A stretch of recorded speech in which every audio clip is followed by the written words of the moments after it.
யாரு? எகிப்து தலைவன். இஸ்ரேல் மக்களை வழிநடத்துறாரு.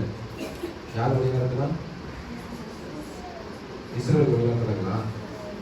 இஸ்ரேல் மக்கள மோசே வழிநடத்துறாரு. அப்படிதானே? ஓகே.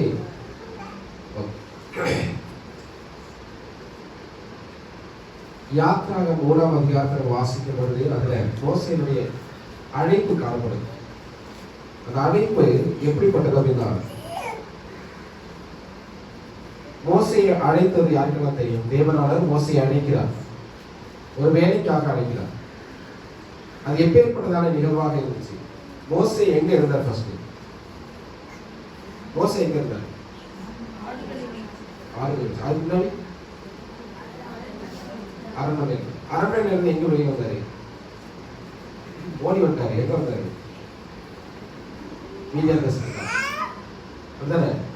ஓடி வந்தாரு. இங்க வந்ததுக்கு அப்புறம் என்ன நடக்கும் அப்படின்னா, யாரை திருமணம் செய்யலாம்?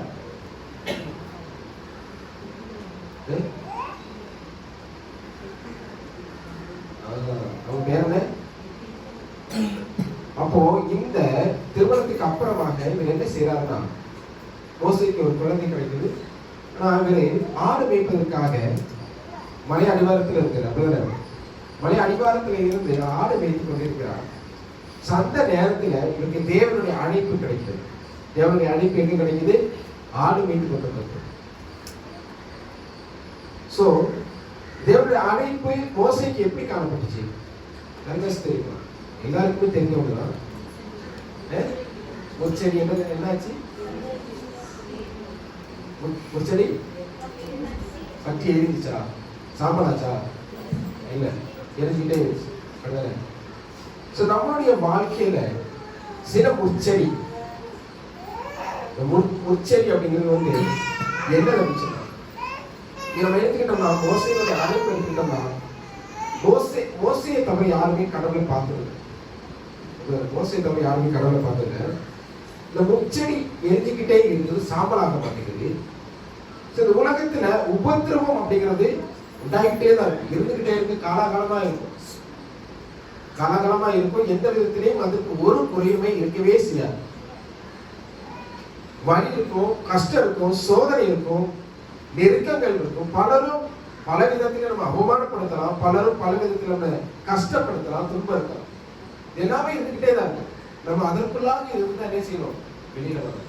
நம்ம எப்பேற்பட்டதான கஷ்டங்களை சகித்துக் கொண்டிருந்தாலும், எப்பேற்பட்டதான கஷ்டங்களை நம்ம நெருக்கினாலும் நம்ம என்ன செய்யணும்? தேவனுக்குள்ளாக இருக்கணும். அந்த முச்செடி,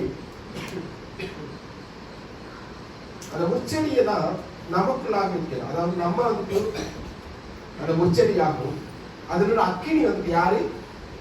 தேவனாகவும் நம்ம வச்சுக்கிட்டோம்னா, அந்த தேவனுடைய அக்கினிங்கிறது வந்து நம்ம பாதுகாக்கிறோம். அது எரிசிச்சா? இல்ல. தேவனை யாராவது முகாமுகமாய் காண முடியுமா?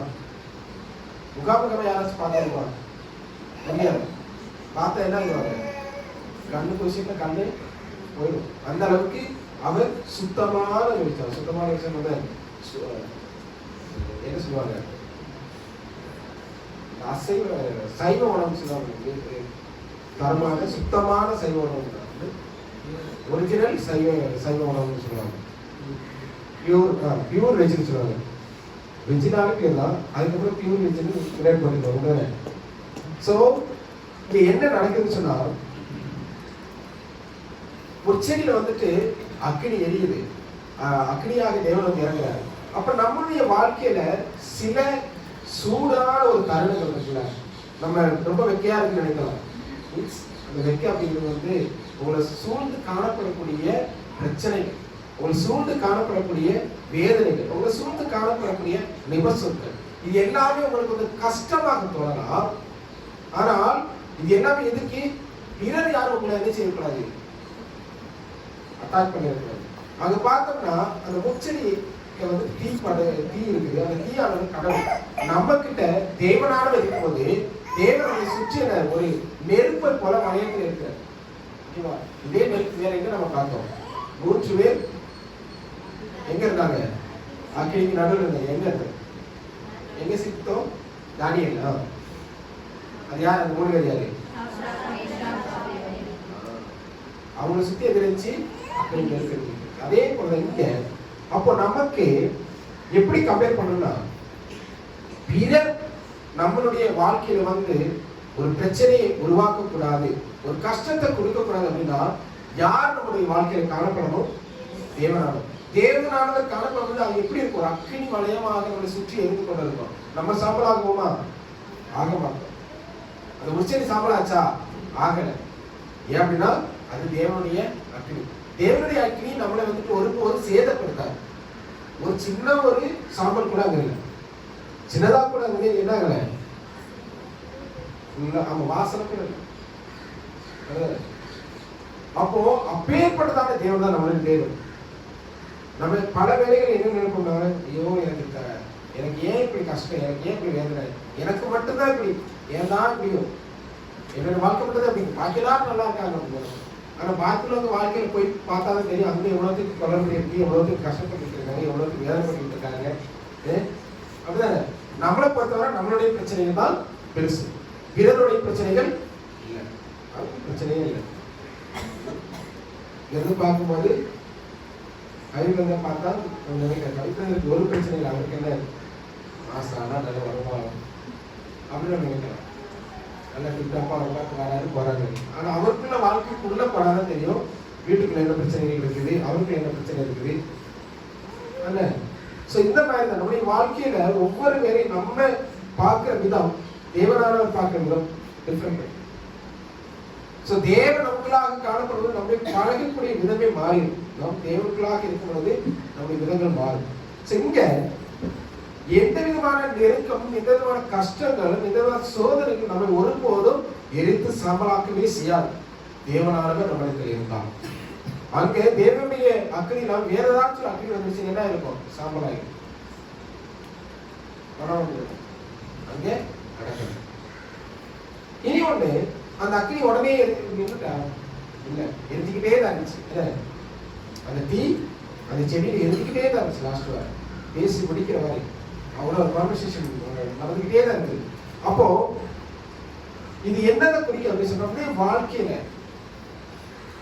சில பிரச்சனைகள், சில சூழல்கள், சில நெருக்கங்கள் இருந்துகிட்டே இருக்கும். அதைத்தான் நம்ம 2-3 வாரத்துக்கு முன்னாடி சிந்தித்தோம். கோதுமையோடு கூட கடையும் வளர்க்கும். அப்போ சேர்ந்துதான் வளரும். நல்லது ஒரு சைடு வளர்ந்துதான் கெட்டது ஒரு சைடு நடந்துட்டே இருக்கும். 2 ஈக்குவலா போயிட்டே இருக்கும். நம்ம அதுக்குள்ளாக எப்படி இருக்கிறோம்?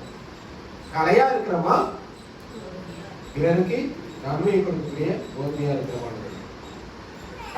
நம்முடைய வாழ்க்கையை நம்ம சோதித்து அறிய வேண்டும். நம்முடைய வாழ்க்கை பிறருக்கு நன்மையுள்ளதாக இருக்கிறதா, இல்ல தேவனுக்கு உண்மையுள்ளதாக இருக்கிறதா அப்படிங்கிறத நம்ம என்ன செய்யணும்? சோதிப்பதற்கு நம்ம அழைக்கப்பட்டிருக்கிறோம். ஓகே, இனி ஒரு தருணத்துல, இனி ஒரு கோட்பாடுல அந்த முச்செடியை பார்த்துக்கிட்டோம்னா, அந்த முச்செடி அக்கினி அப்படிங்கிறது இஸ்ரேல் மக்களை குறிக்கிறது. ஓகேவா? இஸ்ரேல் மக்கள் அங்க அக்கினி நெருப்பால வெந்துகிட்டு இருக்காங்க. இஸ்ரேல் மக்கள் அந்த முச்செடி, அந்த நெருப்பு அப்படிங்கிறது வந்து அவங்க படக்கூடிய கஷ்டம். அப்ப இஸ்ரேல் மக்கள் என்ன ஆகுது?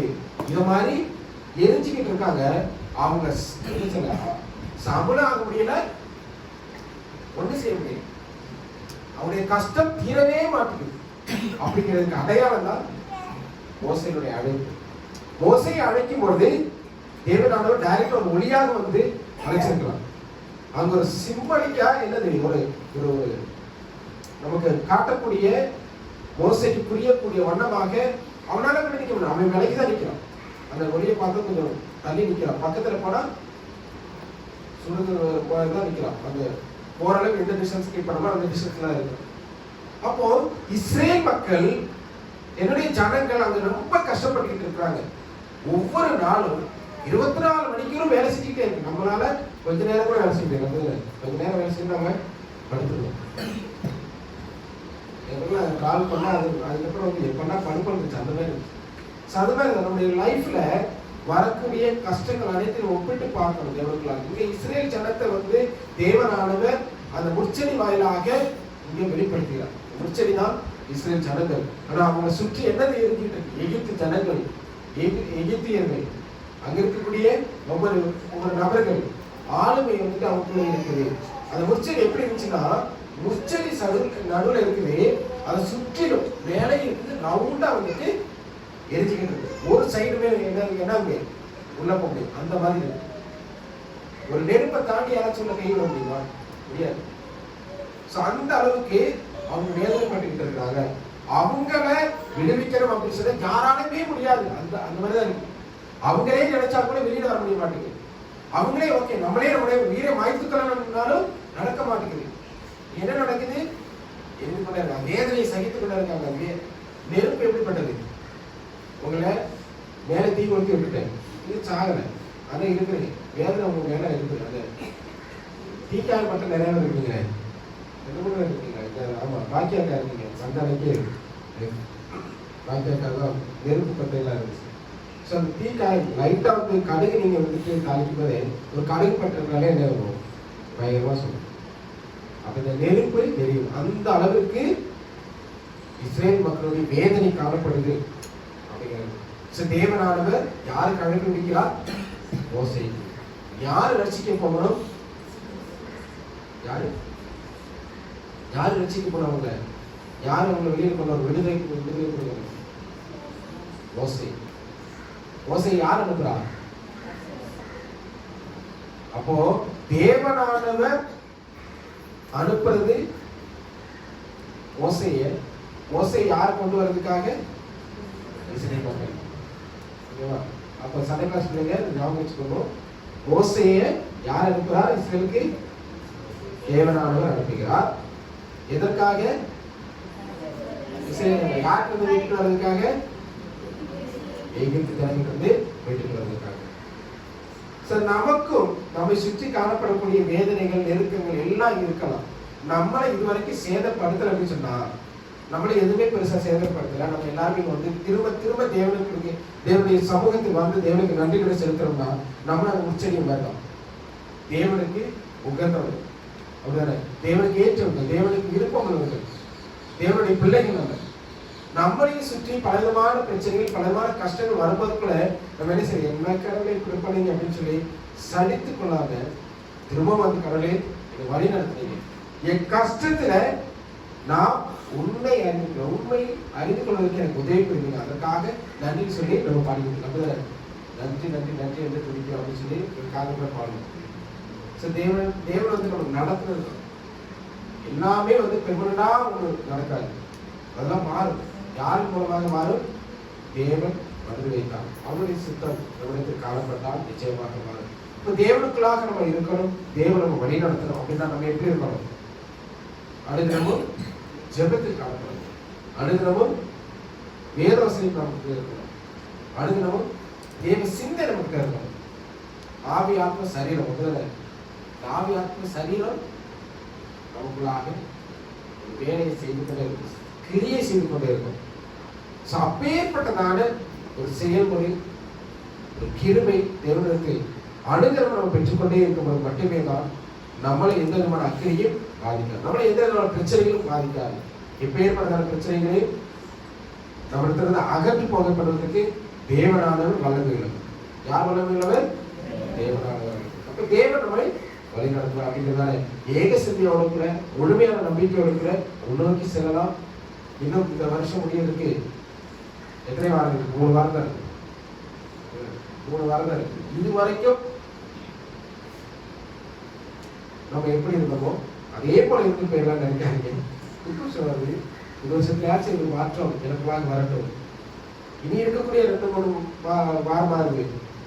இந்த வருஷத்துல எவ்வளவு நாள் ஆச்சு, உனக்குள்ள என்ன மாற்றம் இருக்குது? ஒரு மாற்றம் வரல அப்படின்னு சந்தோஷத்தோட சொல்லி இனி நான் மாறிக்கிட்டு சந்தோஷத்தோட தேவனிடத்தில் அறிக்கை செய்யும். தேவனானவர் நம்மை வழிநடத்தல் அப்படிங்கிற நம்பிக்கையோடு நோக்கி செல்லலாம். தேவன் தாமே இந்த வார்த்தைகளையாக ஒவ்வொருவரையும் ஆசீர்வதிப்பாராக நாம் யாவரும் இருக்கலாம்.